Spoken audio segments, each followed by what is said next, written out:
Welcome to the Careers by Jen podcast, episode 163. Today on the podcast, Jen discusses 9 toxic thoughts that will ruin your success. You know, thoughts like, I will never be successful. Too obvious?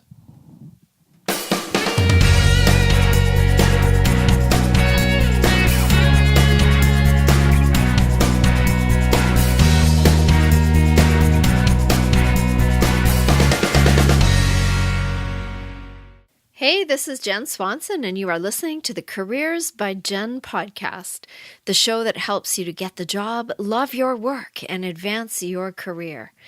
It is already the season of Lent in the church world, and the season of flower bulb leaves starting to pop out of the ground where we live on the west coast of Canada, although we did have snow this week too, so spring is not quite upon us, but we would dearly love it to be. It's been dark and rainy, and the sun was shining a couple times this week. I posted some pictures from our Family Day celebration yesterday on Instagram, and it was absolutely gloriously beautiful, even if it was cold yesterday. So lots to be celebrating with the turn in the weather a little bit and the hint of spring coming close. Well, today I want to talk about giving things up, which fits with this season and which also fits with the idea of spring and spring cleaning. And I want to talk to you about giving up toxic thoughts, so spring cleaning your mind, if you will. Toxic thoughts that will ruin your success and your happiness if you allow them to. I saw a sign at my gym this week that I posted on Instagram, my Careers by Jen Instagram, and the sign said, "When I lost all of my excuses, I found all my results." When I lost all of my excuses, I found all my results. And this sign got me thinking that we do it to ourselves sometimes, don't we?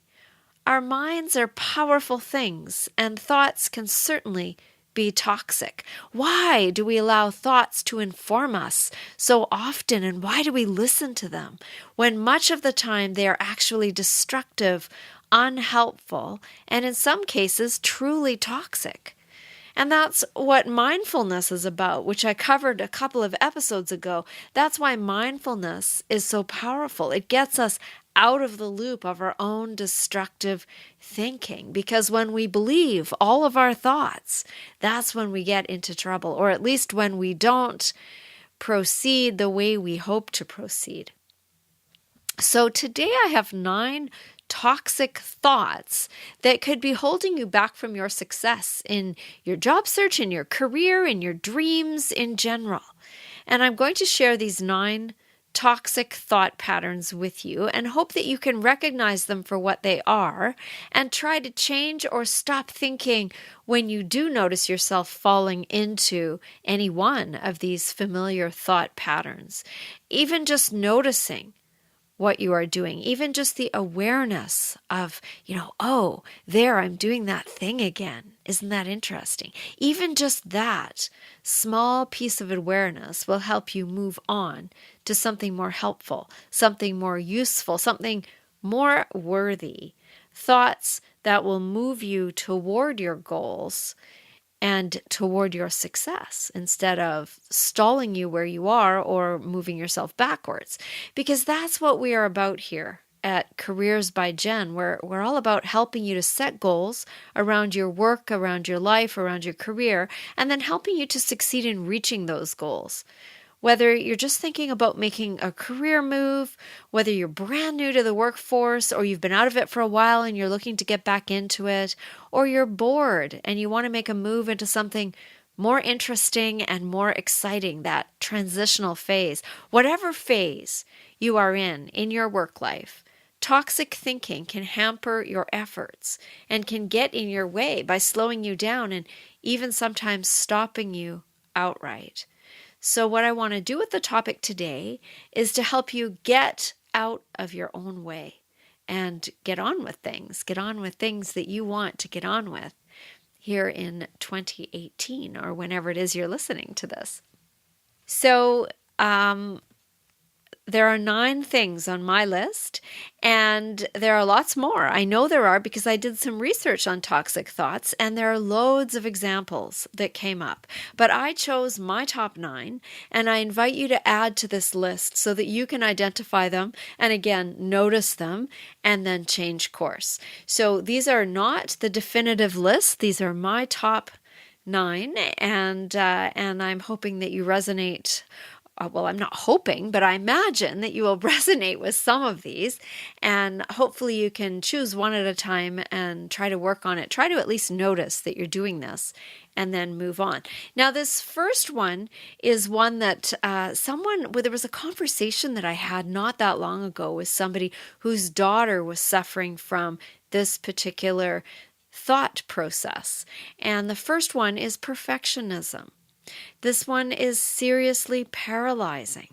I know people who want to move forward, who want to make a career transition or get looking for that new and exciting job that lights the fire within, and yet they can never seem to get going because they have a fear that the materials they have put together, maybe the resume, the CV, the cover letter, the portfolio, these are not quite perfect yet.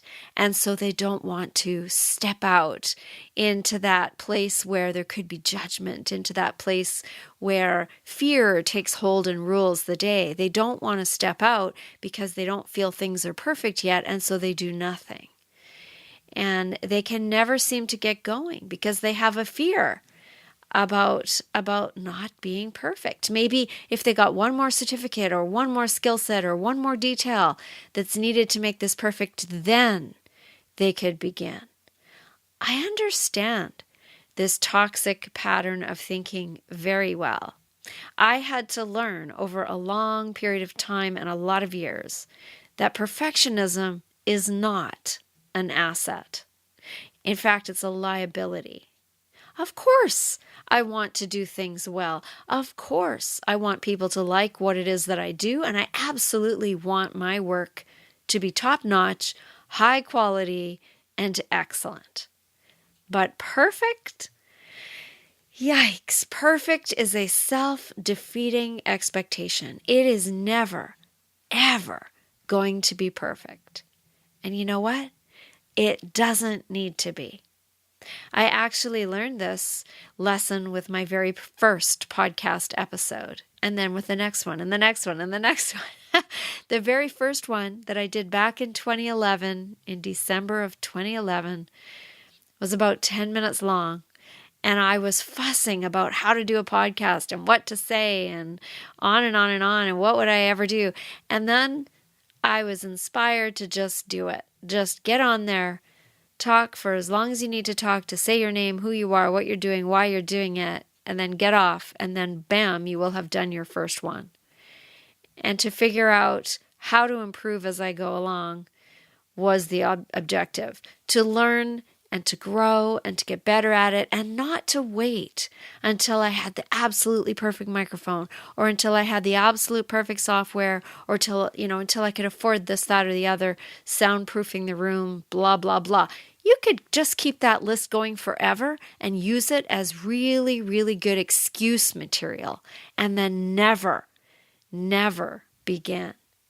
And I was inspired and decided not to do that, not to wait until everything possible was perfect. And I am eternally grateful for that inspiration shared with me by my mentors, because otherwise you would not be listening to me today. Otherwise, I may never have started, and otherwise I may never have had the adventures and met the incredible people that I have met and continue to meet through this medium. It's never going to be perfect. And you know what? There's nothing wrong with striving for excellence. I don't begrudge that at all. I do it all the time myself. I strive for excellence. But excellence and perfection are not the same thing. So take a look at your lens of perfection and see if you are setting yourself up for the impossible, because that kind of thinking could very well be holding you back from taking action towards the dreams and the goals that you have and could be ruining your chances at success. So take a hard look at perfectionism and whether you fall into that thinking pattern. That was number one. Number two is comparison. Comparison is perfectly fine when you're shopping for a new mattress or, you're looking at cars or whatever it is. But it is destructive and downright toxic when you apply it to your personal performance. You are a unique individual, unlike anyone else on the planet. What you bring is not the same as what someone else brings, because you are a unique expression of the skills and the experience and the abilities that you have. And comparison usually points out what you think you lack or how you feel you don't measure up. Of course you can improve your skills. Of course you can gain more experience. You can learn more. That's always possible. But you are not the same person as someone next to you doing the exact same job. So be careful about trying to compare yourself to someone else. It's not a fair exercise, and it can prove to be unhelpful if you are thinking about it in the unhealthy ways. I'm not as good as she is. I can't do that as well as he can. There may be some truth to that. And so instead of dwelling on that and keeping you from doing something because of that, what you want to do is use it as motivation. If you can take comparisons that your brain makes anyway and use it not in a begrudging way, not in a negative way, but in a way of measuring how much you want to improve in whatever it is you're improving. Try that. Try that and see if you can use it, turn it around if you keep finding yourself falling into that habit. And see if you can turn around and use it as motivation instead and get yourself out of that, woe is me, I'm not as good as that person kind of thinking. Number 3 is resisting reality. This is the opposite of peace. If you find yourself constantly wishing what was different, then what you're doing is resisting reality. Think about that just for a second. Really think about that. It's the opposite of peacefulness. You are not achieving inner peace if you are constantly railing against what actually is. Let me put this another way. When you say things like, I wish it wasn't like this, or why does it have to be this way? What you are doing is resisting reality, which is exhausting. Life is. The practice, and lots of us have it, of arguing with reality is futile and exhausting. It's not helpful. It changes absolutely nothing. It wastes energy unless you are prepared to go out and change the reality of whatever the situation is that you are in. If you are not willing or able to take action, if you're not willing or able to make the change so that what is changes, then arguing about what is utterly ridiculous. There is a book by a very wise woman named Byron Katie. I've read this book numerous times. I've taken workshops by people who have been trained by her. The book is called Loving What Is. And she uses it in business settings. She uses it in workplace settings. The workshop that I went to not that long ago was for a workplace setting with this practice. The practice is called The Work. And you can go onto her website and you can learn a whole lot about it, it is a practice that helps you to accept reality for what it is. It's hard work. It's hard work. It does take practice, and it's completely worth the effort, because being angry all the time about what is happening when you can't or when you won't do anything about changing it is truly poisonous to your success and poisonous to your life. And it's got to be downright depressing if you are fighting constantly against what's actually happening. Number 4 is believing that you can change others. You can't. Full stop. Period. End of sentence. You cannot. If anyone tells you that you can, then I have some snake oil to sell you. The only person you can ever change is you. The only person you can ever change is yourself. You do you. You are responsible for you. And although you might be able to influence another person, inspire another person, coerce and cajole another person, bribe or blackmail if you're being awful, but the ultimate choice to do something is up to that other person. And too often we have some wild fantasy that we can change other people, and it's quite arrogant, if you ask me. It's quite arrogant to think that you have that kind of power. You don't.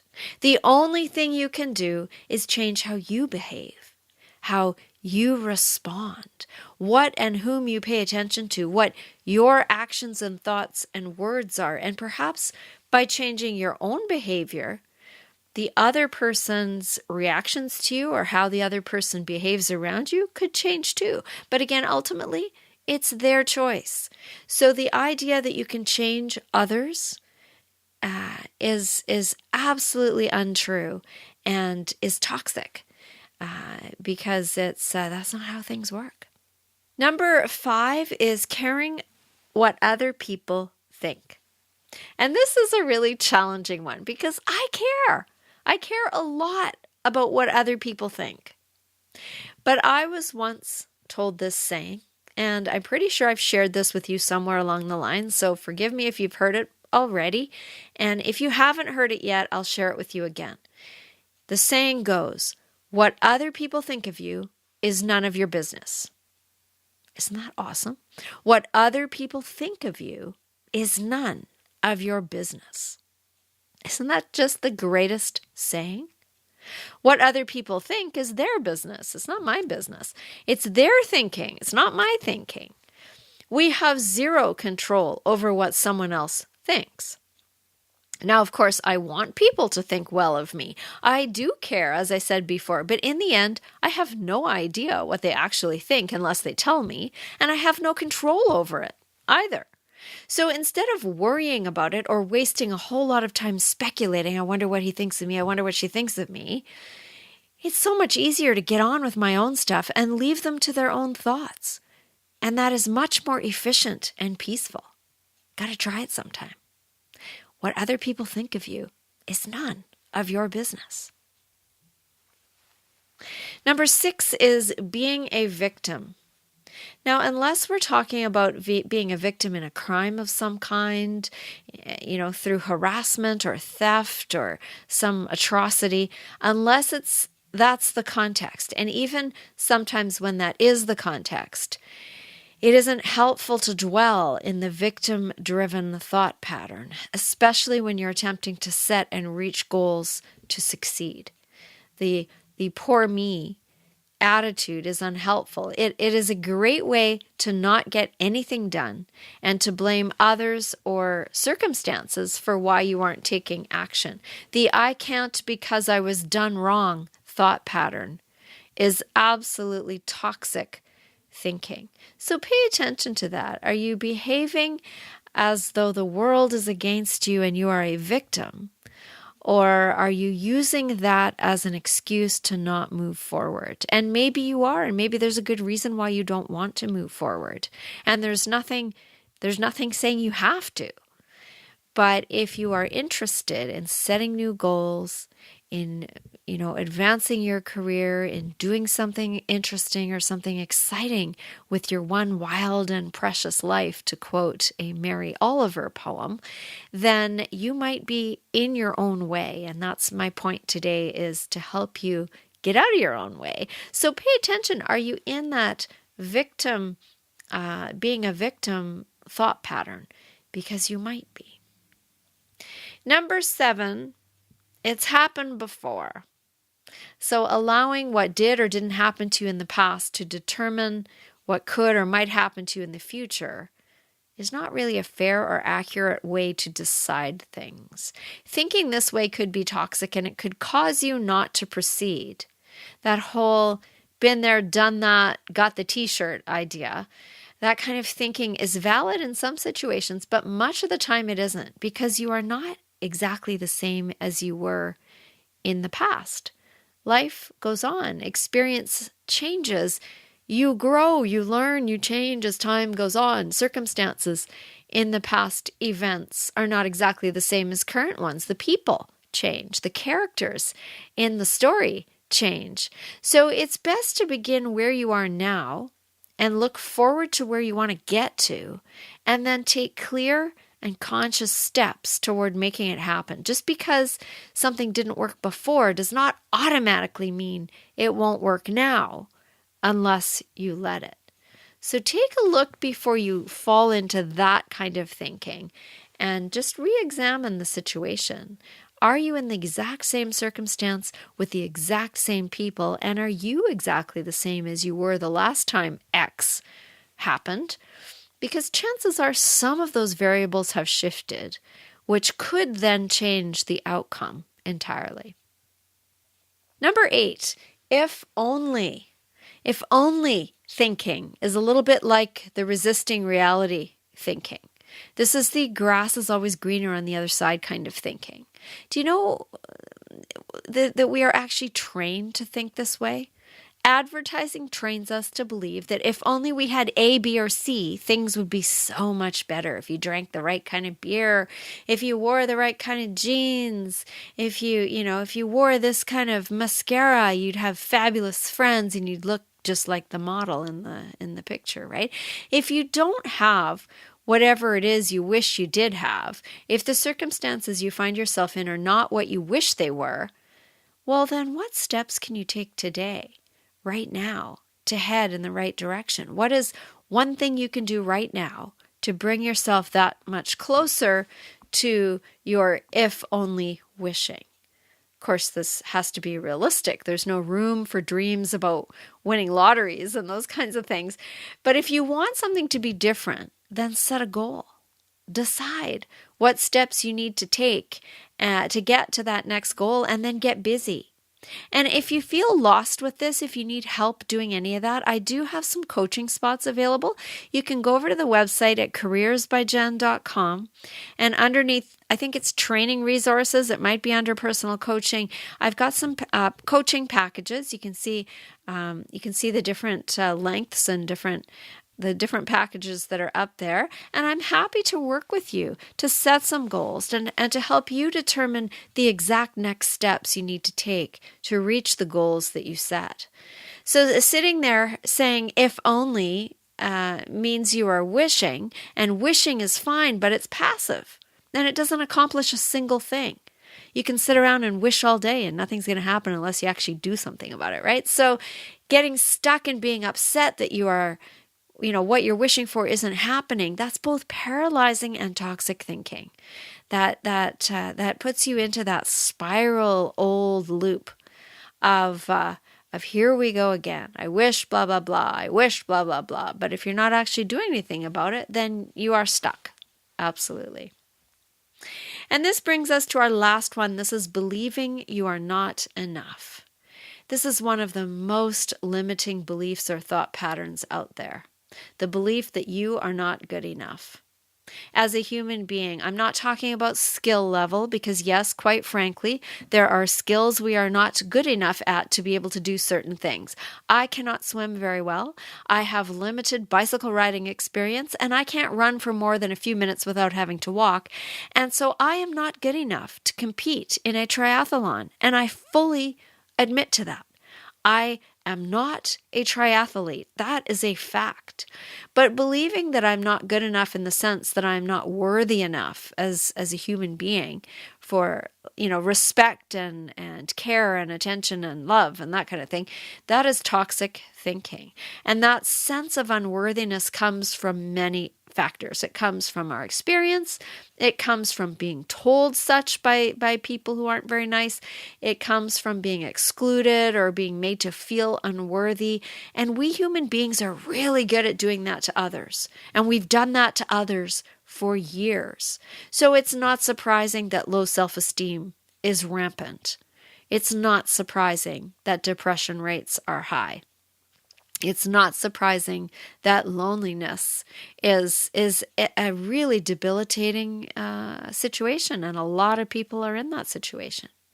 Pay inequity in the workforce because of gender is one such example of being not good enough, that kind of thinking. Men and women doing exactly the same work, and one is paid more than the other because it was felt that he was more worthy and than she, even though they were doing exactly the same kind of work. Being promoted first, even though the female worker might have been more skilled or more deserving of a promotion. That kind of stuff still goes on. Unfortunately, it's better in some places, but it still goes on. It's wrong, it's upsetting, it's unfair, and sadly, it's not over yet. We deem each other worthy or unworthy based on a whole variety of stupid determinations, like race and gender and sexual identity and age and socioeconomic status and on and on and on and on. It's no wonder it's dead easy to feel like you aren't enough. It's no wonder at all. But you are. You are good enough, and as a human being on this planet, you are utterly worthy. And while, of course, there are some skills you might not possess and some things you still have to learn, and it's not true that you can be anything you want to when you grow up. That's not true. But you are so worth investing your time and money and energy into. You are your best investment. And thinking that you're not is the most toxic thought pattern out there. You are worthy and you are worth it and you matter to this planet. And that's my biggest message today. So please know that. Please know that you matter and you are enough. And with encouragement and care and knowledge, you can reach the goals that you set. So that is my show for today. I hope you have a fantastic week and that you can choose one or two or three of these toxic thought patterns that you resonate with and begin to redraw them into more helpful thinking patterns that will allow you to get out of your own way and get on with what it is that you want to do. Get on to the dreams that you have for your career and for your life. And if you need help along the way, like I said, I've got coaching spots open. There's lots of information on the website. If you want to come over to careersbyjen, JENN.com, check it out. I'm happy to help you where I can. So until next time, this is Jen Swanson inviting you to think new and helpful thoughts and to step into your next success. Talk to you soon.